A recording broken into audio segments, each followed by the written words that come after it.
Hey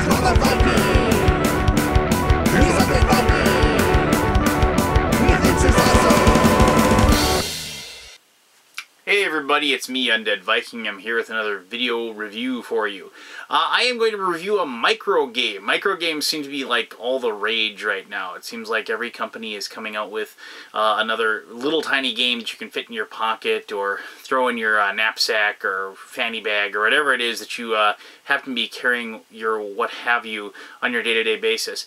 And the idea is that these games then you can bust them out here, there, everywhere. You know, whether you're waiting for your meal at a restaurant, you happen to be sitting across the table with somebody at your work, you know, things like that. And the game I am reviewing today is called Tiny Epic Defenders. It's from Gamelin Games or Gamelin Games. I've talked to the guy who runs the place, Michael Coe, many times, and I've never really asked him how to pronounce it. But regardless, a little while ago, well, several months ago now, I did a review for a game called Tiny Epic Kingdoms. And that was a smash success for them. I know it's like on the cusp of finally coming out for Kickstarter or whatever. But they followed up with like its sequel, so to speak, called Tiny Epic Defenders. And this is the idea that Tiny Epic Kingdoms, you and everybody else fought to take over and control the kingdom.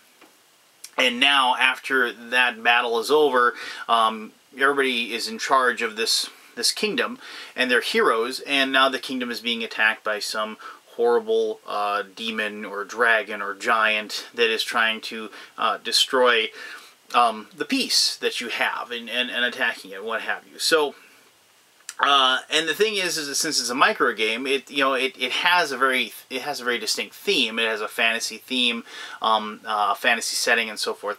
But it has a very quick rule set. It has a very quick gameplay for it, and the idea is that you can play a very challenging, in this case, a cooperative game, in about 30 minutes or less, and everybody can experience, like, say, a grander, more epic game, boiled down into a smaller time period, if you will.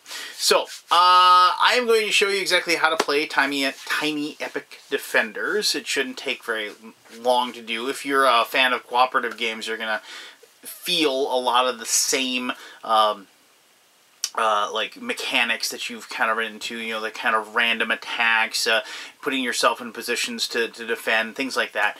And then and also, of course, one of the things I really like about the game, and I kind of giving a little away, is the feeling that like you just never really have enough actions to do what you want to do. I love those feelings, and those make you have those tough decisions. And you know, if you've watched my videos, you know I love games that make me make a tough decision. So regardless, I'm going to show you how to play the game. Shouldn't take me very long, and then we'll come back and I'll tell you exactly what I think. And then if you think this is a game that you want a copy of, you can put down a rather paltry sum on their Kickstarter that is going right now, which is like having smashing success and hitting all kinds of hidden stretch goals. You can go ahead and put your hard money down. You can get yourself a copy of your own. So, all right, Tiny Epic Defenders, here we go. So here we have Tiny Epic Defenders. Now, as with any print and play game or prototype, this is obviously not what the game is going to look like when it is published. These are fairly simple paper cards that are in sleeves and the meeples and the cubes and everything. But you know, as you know, if you looked at like maybe the Kickstarter page already for this, or the Kickstarter page for Tiny Epic Kingdoms, this is basically going to be a deck of cards and some wooden bits, and that's the long and short of it. So whereas this is not totally indicative of how the game is going to look at the end, I do think that even this does represent the gameplay very well. So I've already set up a game of 2 players, and I've selected the cleric and the warrior for the 2 heroes, just because, well, the cleric and the warrior, it's just a classic combination. And as you can see, there's a little health marker here. It should be noted that if you ever run out of health, you don't actually die. You just can't defend an area. You have to get back into the capital city, because the capital city will heal you if you're in there at the start of your turn. And so, like here, the cleric, you can restore 1 health point to yourself or another player within 1 space of you as an action. And a warrior, you may use 2 action points to move 3 spaces. Normally, it's to move 1; it's an action space, and so forth. And so, so obviously, like the warrior is very mobile and what have you. And so, and these, I found when I played, these two work well together. I did not use either the sorcerer or the barbarian for this, but if you're playing with 4 people, obviously you'd be using these as well. Okay, so when you're going to play the game is deck driven. Now that isn't a deck builder or anything like that. There's a deck of cards that you're going to turn over, and it's going to tell you what happens. And so to do that, you're going to, for a 2-player game, you start with 2 blue player cards and 2 red player cards. And there are these Horde cards, and these cards will tell like what gets attacked. So like the Horde attacks the plains and the desert, or the Horde attacks the coast and the desert, and so forth. And so you take 3 of these at random, like so. Let's just grab 3. 1, 2, 3. And you put them, if you'll notice, in the backs of these, you can see says Horde. So they're all the same. So you put that, and I'll shuffle that up in a second. But first, what we're going to do is we're going to take the remaining Horde cards that we have, and we're going to place them over here by these epic foes. And now there's 3 epic foes. There is a demon that obviously starts in the ruins, an epic foe dragon which starts in the mountains, and the giant which starts in the plains. And we're going to draw one of these randomly, so we don't know which one it is. And we're going to take one, and the other 2 won't be used. So we'll go ahead and place, that's our epic foe, and eventually he will show up and do battle and what have you. And so, like, we take the rest of these Horde cards, and we're going to go ahead and we're going to take those, and there are these dire enemy attacks, so like the big guy attacks. And once again, it says Horde in the back. So we're going to shuffle these up, and for like an epically tough game, you take all 4. For a simple game, you take 1. So we're going to go medium, we're going to take 2, and we're going to shuffle those in with the rest of these Horde cards. And what it means, after the way the game works, is that after you've gone through your deck, you will take one of these cards and you'll add it to the deck. And so since these are all bad guy cards, the game will slowly ramp up in difficulty. And once you get through all these cards, that's when you'll release the epic foe into the game board, and you'll have to fight them. And so, so here we go. I haven't shuffled these yet, so let's just go ahead and shuffle these up quick, like so. And the players start in the capital city in the middle, and I put these back on there like so. And so that is this black cube will be used, and once we turn the epic foe over, we'll turn that one over, and then we'll put the health on top there like so. But oh, and I should mention artifact cards. Artifacts are like special one-time abilities that don't cost actions. The Books of Zephyr take 2 actions, discard after use. These are all like one-shot things that you'll get when you actually do damage to the epic foe. You get to take an artifact card and then have it in front of you, and then you can use it on your turn. And like I said, it doesn't cost an action to do so. So to start the turn, all you do is you take one of these cards, like so, and you flip it over. And so then we have the blue player. And so the blue player is going to get to take their actions on their turn. Now there's several things that you can do. And as I said, one of the big things is moving. You want to be able to move out and about into the different locales. And you want to try to defend those locales and lower the threat level that is on these locations. The spaces actually have actions as well. And I'll explain that in just a moment. It's just basically you can do what the spot tells you. But these spots take damage as the hordes attack them. And if they ever get up to the X on, like, say, these ruins, you'll flip it over like so, and so then the ruins is destroyed. And if the enemy ever attacks the fallen ruins, then the capital city takes damage. And if the capital city is ever destroyed, then you lose the game. That's how the game beats you, if you will. But on your turn, you can then take your actions. you get 3 action points, and you can do these in any order that you want. Moving is pretty simple. It just costs a point to move. Now, one of the important things is that only the ruins and the plains are considered to be next to the capital city. Now, when I put these out, it's random. You flop them down like so. And these two are not considered, these 2 locations are not considered to be next to the capital city. You actually have to go to the ruins and then go around like so. So the blue player is going to say, well, I'm going to like move out of the capital city because I need to get out there so I can possibly defend when the time comes that an attack comes. And so you can go like that is 1, and then if you wanted to, you could go over here to the coast, because the coast has an action over there. You use move to any other region as an action, but we're going to just stay there and we're going to defend the spot. And defending it is easy. You just do it automatically, and when you defend the spot, you lower the threat level. In this case, everything starts out as 1. You lower the threat level down 1, so you can get it down to 0, meaning that hopefully then if they do attack, like you've given yourself a little bit more of a buffer zone. I mean, other things you can do is you can like use an artifact, like as I said, if you had one that doesn't actually take an action.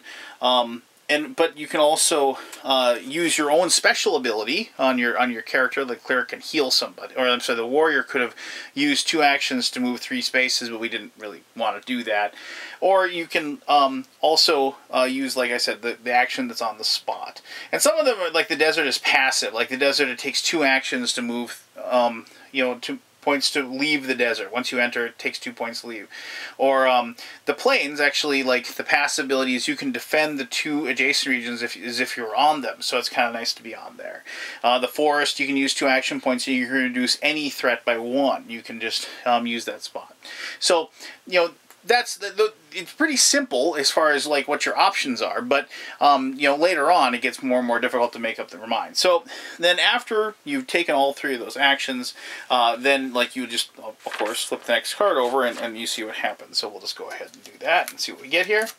And so the red player goes, and so the red player, let's just go ahead because we can defend both the forest and the desert. We're move to the plains, and we're going to as 1 action, and then we're gonna lower that down to 0 to fight in the plains as our 2nd action. And so we're going to go, and that'll be the end of that one. So I'm just going to go here. Well, blue player can go. Well, you might as well like use the action of the coast. I can go anywhere I want. So let's just go right over to the mountains, and then we can fight there, and we'll lower that down as well. And then perhaps then we'll like move to the ruins, as our next action. And so, but now we know the blue player doesn't have any more actions left to go. And so they've kind of put themselves in a position to defend because they haven't run out. And apparently I shuffled these pretty poorly. So but then the red player is going to go. But now we know the next 3 are going to be attacks. And so I really don't want to, so I want to be in the plain. So let's move to the forest. And then we can, as 1 action, to fight as a 2nd action, and then move back to the plains. Now, I couldn't do that in the desert, because remember, the desert takes 2 actions to leave, so I would have been stuck in the desert. So, I've lowered these 2, I've fought those 2, so now they're down. So now the first Horde card is, it's going to be attack. And so now the Horde attacks the mountains and the ruins. Well, we can't do anything about the mountains, so that's going to increase by 1. There's nothing there. We can't do anything about it.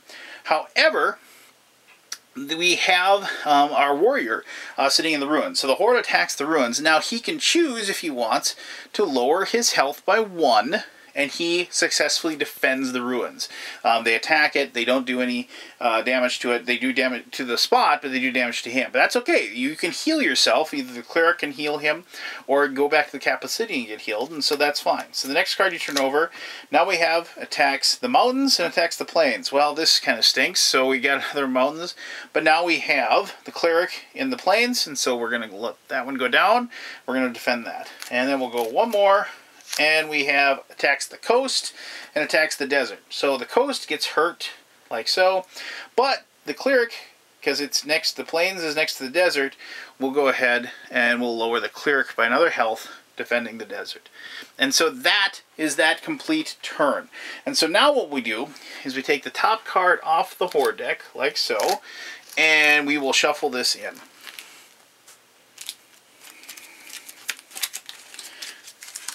And we know it's a bad card. We know it will do damage to us.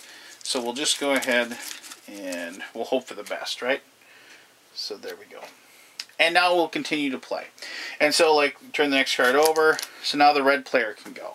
And so, the red player is taking 2 damage. So as an action, I can heal that damage. So why don't I go ahead and I'm going to move over into the desert. I'm going to fight once to defend, fight once here to knock the desert down to 0. And then I'm going to heal 1 hit point, like so. So we'll turn the next card over. So the blue player will go, and it's like we're hurt. So if we're back at the capital city at the start of our turn, we'll heal up. But it's only 1 damage, so I'm not going to really worry about that. So what I'm going to do is actually I'm going to go to the mountains, and I'm going to fight, and I'm going to fight again in the mountains, so I can knock that down to 0. So turn the next card over. Now it's red player again, and so the red player. Let's use 2 action points to leave the desert and get back into the plains, and then 1 more to heal back up. And so, next action is a horde attacks the coast and the desert. So, you can see what's happening. So, the coast goes up 1. Now, we better get over there. Maybe we need to hurry up and get over that spot and fight against it. And if we get the next blue player. But here we go again. The cleric can take a point of damage instead of the desert getting hurt. And so, you can see how this process goes. So, now the blue player goes. So, why don't we use the special ability of the warrior. I can use 2 action points to move 3 spaces. So, I can go over to here. Actually, I don't really need to do that, but I mean, so we can go 1, 2, and we can fight there to move it down like so. Now we have, this is a new one, so we have an attack on the forest and the ruins. So the forest, plains, so we'll take another point of damage over here. Keep the forest okay, but the ruins takes another point of damage, like so. Attacks the mountains and the ruins, that's not good. So, because we don't have anybody there. And the last card is attacks the mountains and the plains. So now the cleric is almost done, and the mountains are getting beat up. So you can see how, you have this, escalating problem going on. And so you feel like you need to be almost everywhere at once, because the whole thing is now we got to get over the ruins and knock that down, make sure the capital city doesn't get attacked, and things like that.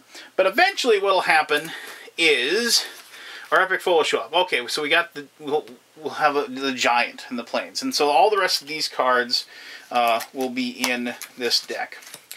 And so when the epic foe shows up, he'll, like he said, he's in the plains. When all players are knocked to the ground and must lay their meeple down, a player must spend an action point to stand up and perform their action. So when that's the giant special ability, and we place his health at 5, and so you can just kind of see what the giant looks like there. So, and then so now what happens is that when you draw a dire enemy attack, it'll tell you where he goes. So the dire enemy attacks the coast. Then it says heroes in the outer region must rotate 1 region clockwise. This is before defending. So they have certain abilities that happen. So in this case, they would rotate clockwise if that happened, and you move the giant over, and then he would attack, and then do damage and raise the threat level. And so that's one of those things where but you're unable to defend because he's forcing you to move. But if you had been there, you would be move clockwise and be lucky enough to be in that position. If you're in the spot that the giant is attacking, or the dire foe, I should say, whatever dire foe it is, and you defend, that's when you get to draw an artifact. When you take damage from the big baddie, and instead of the spot, you're sacrificing yourself, that's when you get the artifact. I think I might have said that when you fight it, you get that, but that is incorrect. I do apologize. And fighting is exactly the same thing. You get to the spot where the epic foe is, and you can choose to fight the epic foe, and then you can start knocking their health down. So, but the problem is, obviously, is that you've got to the point now where the deck, you've added all those cards, and so, look, you've got all these attacks, and you've only got 4 actions for the good guys anymore. But the Horde and the dire enemy are still just beating the heck out of this poor kingdom and destroying it and laying waste to it. And so you've got to make sure that you've tended your garden pretty well prior to the actual like big bad guy showing up, so you don't have to worry too much about, like, you know, if several of these have been turned over and you're already moved up on the capital city, and you've only got like a couple of spots left before you know that's all she wrote. You never want that to be the case. You want it to your kingdom to be in as good of a situation as possible before this guy shows up, so you have the luxury of, you know, being able to like track him down and fight him instead of having to put out fires, so to speak, all around the city. But you know, there you go. I mean, that in a nutshell is how you play the game. It's pretty straightforward and pretty easy to play, but it is very, very difficult to win. But I'll get more into that with my conclusion, and I'll tell you more about why I really like this game. I'm spinning the invisible box to Tiny Epic Defenders right now. Anyway. Okay, so there you go. That's how you play the game.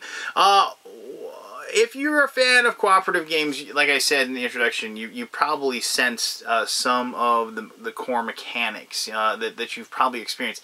You know, actually, this game kind of, in a way, remind me, and I'm not going to remember exactly the name of the title since I don't have my copy anymore, even though I liked it. I think it was called Rise of Atlantis, if you will, and that had a game where the world kind of stretched out in all these different locations, and then as the waters came in, you know, it did, you know, it sat there and attacked the edges of the board, you know, and working its way into the middle, and that's what you had to protect. And there's also games like Dead Panic, not Dead Panic, I think, Castle Panic and Dead Panic. There, thank you. That, you know, same thing, you know, like you feel like, you know, this stuff is closing in, you know, and so you're kind of just beating back the evilness that's around you as it attacks. And so I got that feel when I played this game. Now, what makes this game kind of different, of course, is the whole aspect of it. It is a little bit abstract. You know, you have a situation where, yes, it is a fantasy-themed co-op game, but unlike, say, Defenders of the Realm, if you will, you know, there's no big backstory. There's no big giant miniatures or anything like that. This is a game that's going to be in a little tiny box that you can put in your back pocket and play. I mean, any sort of epic storyline that you want to give it, you can give it, but the game doesn't have it. It doesn't have this flavor text or anything like that. You are warrior, you are cleric, you are sorcerer. You know, that's what you are. You're not like, you know, barbarian king thrall from the Northlands. You know, that's not your name.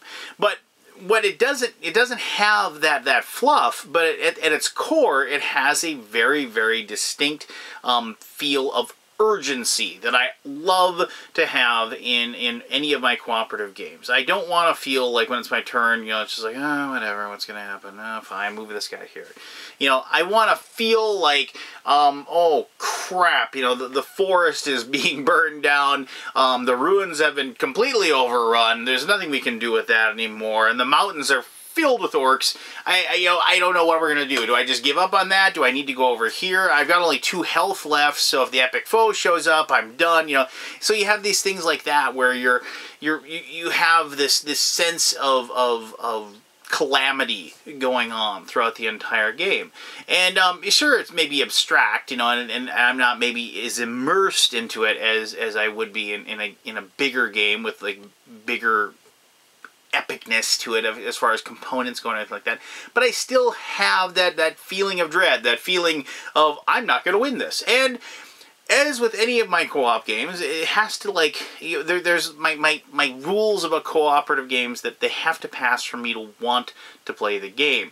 And one of the big things is, did it kick my ass the first time I played it? Yes, it certainly did. You know, because in any co-op game that I can beat the very first time that I play it, something's wrong. You know, I mean, I don't play the game on easy mode, so which maybe that's a little bit different, you know, but I always make sure I play, because this like a lot of other cooperative games that does have different levels. You can you know, scope out how difficult it is if you want to make it more difficult. And obviously if you have more people, sometimes that helps a little bit, you know, be able to move around and having more heroes out and about doing their thing.